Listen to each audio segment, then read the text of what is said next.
요한복음 20장에서 사실 결론, 마무리가 되었습니다. 그렇게 마무리가 된 이후에 21장에 한 장이 더 추가되어 있는 내용으로 구조화되어 있습니다. 결론은 예수 그리스도께서 부활하셨고 그 부활을 증명해 주셨습니다. 의심하고 있었던 도마를 중심해서 예수님의 부활을 증명해 주셨고 그 부활에 대하여 믿어라라는 것을 요한복음의 결론과 같은 내용으로 선포하고 있는 거죠. 21장이 한 장 더 추가될 수밖에 없었던 이유는 남아있는 한 인물, 바로 베드로, 그리고 베드로를 중심한 이후에 요한, 베드로와 가장 함께 다녔던 그 요한이 지금 살고 있는 요한 공동체에게 예수 그리스도의 재림의 그 내용들을 다시 한 번 더 점검해 주기 위하여서 21장이 한 장 더 추가되어 있습니다.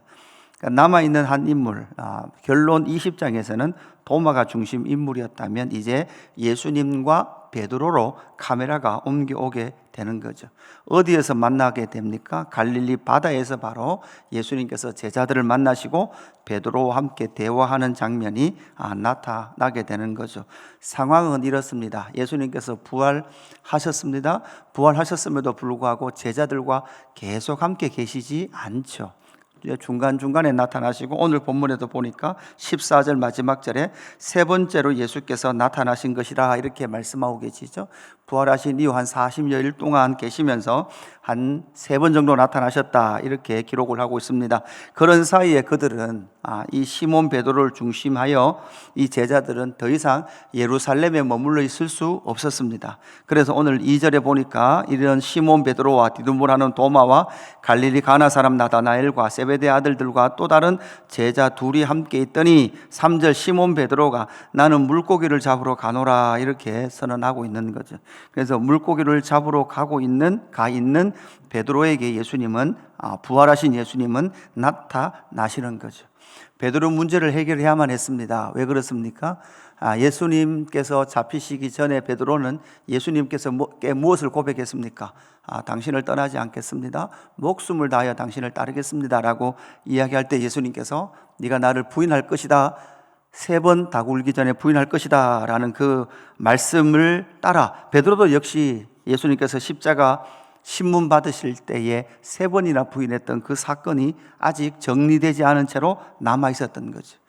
이렇게 베드로를 만나는 장면, 부활하신 예수님께서 다시 베드로를 만나는 그 장면을 통해서 우리에게 무엇을 말씀해 주고 있습니까? 시몬 베드로가 나는 물고기를 잡으러 가노라 이렇게 선언하고 있는 이 장면을 통해서 소명을 잃어버린 자에게 예수님은 다시금 자신의 소명이 무엇인지를 확인해 주는 장면으로 우리는 이 부분을 볼 수 있겠습니다.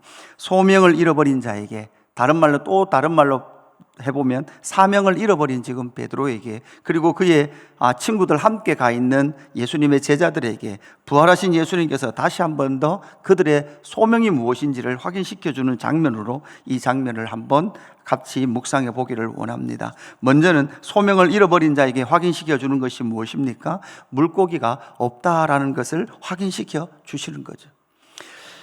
그들은 이 갈릴리 바다에서 살았습니다. 그리고 갈릴리 바다의 어부들이었습니다. 고기를 잡는 것은 그들에게 쉬운 일이었고 전문가들이었습니다.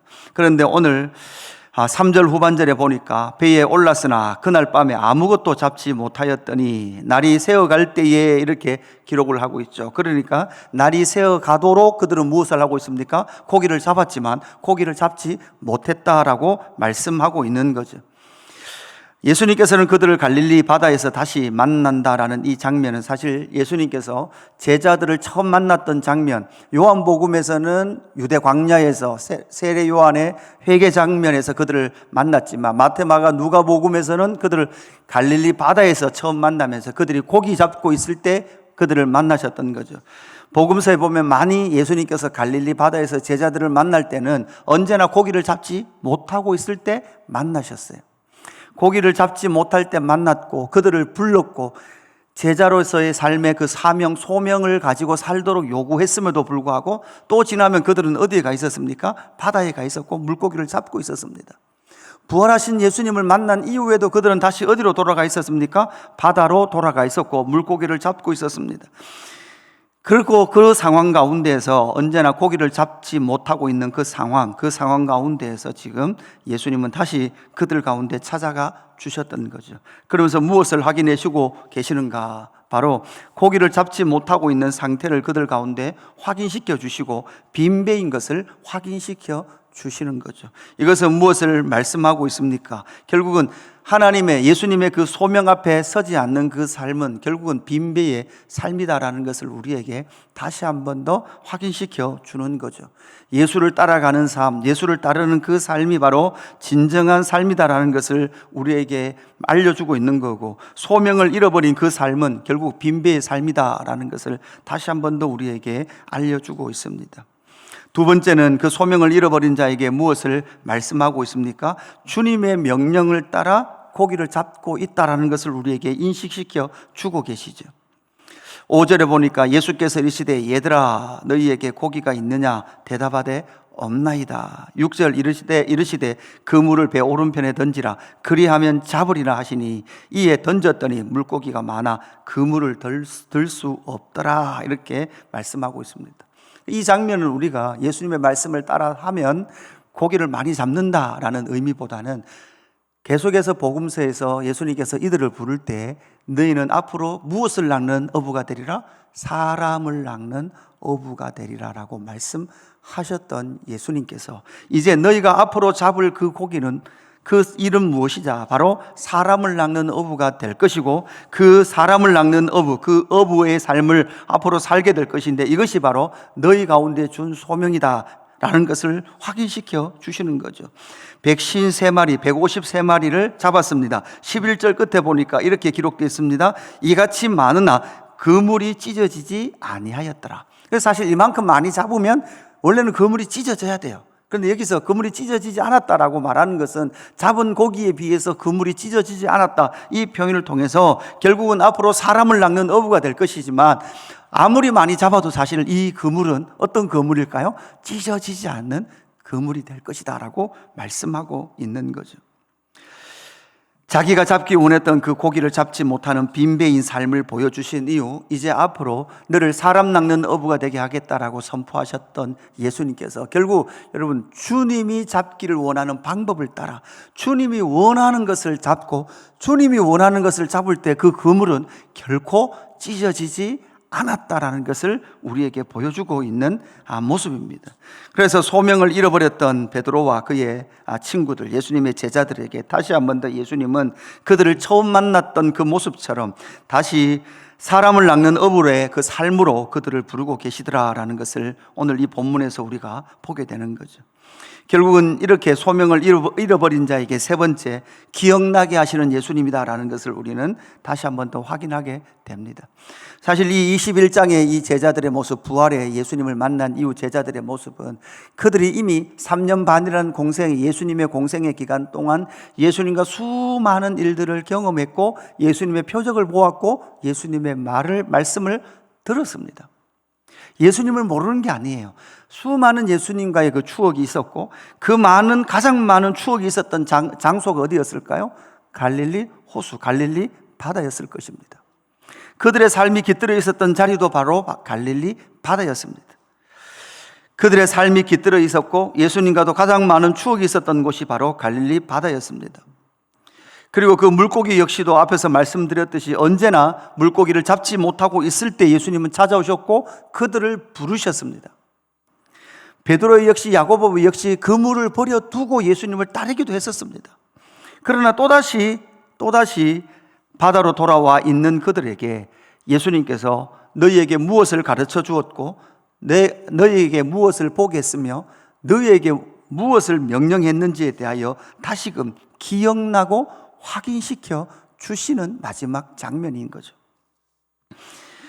숯불이라는 단어도 마찬가지입니다. 9절에 보니까 육지에 올라보니 숯불이 있는데 요한복음의 이 숯불은 결국 베드로가 예수님을 부인할 때 그 빌라도의 뜰에 피워져 있었던 숯불과 동일한 단어라고 했습니다. 예수 그리스도를 부인했던 자신의 존재를 인식하고 이제는 다시금 자신의 열심, 그러니까 자기가 뭐라고 그랬습니까? 예수님 잡히시기 전에 생명을 다하여 예수님을 부인하지 않고 당신을 따르겠습니다 했던 자기 그 모든 열심을 꺾어놓고 이제는 주님이 주시는 그 은혜와 그 열심으로 예수를 기억하고 예수의 소명 앞에 서기를 원하는 예수님의 마음이 이 장면에서 우리가 읽혀질 수 있는 거죠. 이 21장을 누가 읽고 있습니까? 요한 공동체가 읽고 있습니다. 그 요한 공동체는 지금 그들의 삶이 많이 고난과 박해와 순교로 말미암아 성도 개인의 삶도 흔들렸고 교회도 흔들렸습니다. 그 속에 다시금 이들이 이 21장 말씀을 묵상하고 읽을 때 주님의 마음이 어떻게 읽혀졌을까? 고난과 박해로 말미암아 그들이 소명을 잃어버리고 그들의 삶의 문제에, 그들의 삶의 일상에 그냥 빠진 채 살아가고 있었던 그들에게 똑같은 삶일지라도, 동일한 삶일지라도, 어떤 삶을, 똑같은 물고기를 잡는 일상일지라도 그들은 어떤 삶을 살아야 했을까라고 묻는다면 결국 예수님께서 원하셨던 사람을 낚는 어부가 되라라고 말씀하시는 이 장면이 다시금 그들이 기억해야 될 사명이었다, 소명이었다라는 것을 확인하게 되는 겁니다. 오늘 우리는 이 말씀을 통하여 저와 여러분을 부르신 주님의 소명이 무엇인지 다시 점검해 보기를 원합니다. 동일한 일상 속에서도 내가 왜 이 일을 하고 있는지, 왜 이런 일상을 살아가고 있는지 확인하며 주님이 나를 부르신 그 부르심의 소명, 그 소명을 따라 오늘 이 하루도 주님이 말씀하신 것을 기억하며 살아가는 하루의 삶이 되기를 주님의 이름으로 축복합니다. 하나님 아버지, 부활하신 예수 그리스도를 통하여서 다시금 베드로에게 그의 소명이 무엇인지를 점검하고 계시는 예수님의 모습을 발견하게 하셔서 감사함을 드립니다. 요한복음을 읽고 있는 1차 독자 역시 고난과 박해 속에 때로는 소명을 잃어버린 채, 주님의 부르심을 잃어버린 채 살아가고 있는 그들에게 다시 한 번 더 주님께서 그들을 부르신 이유가 무엇인지를 점검하고 있듯이 오늘 우리도 주님이 우리를 부르신 이유가 무엇인지를 점검하는 이 아침 될 수 있도록 인도하여 주옵소서. 하나님, 동일한 일상을 살지라도 그 일상을 살아가게 하신 주님의 목적과 이유가 다시금 우리 가운데 선명히 새겨지는 저희들 될 수 있도록 인도하여 주옵소서. 감사함을 드리며 구주 예수 그리스도 이름으로 기도드리옵나이다. 아멘.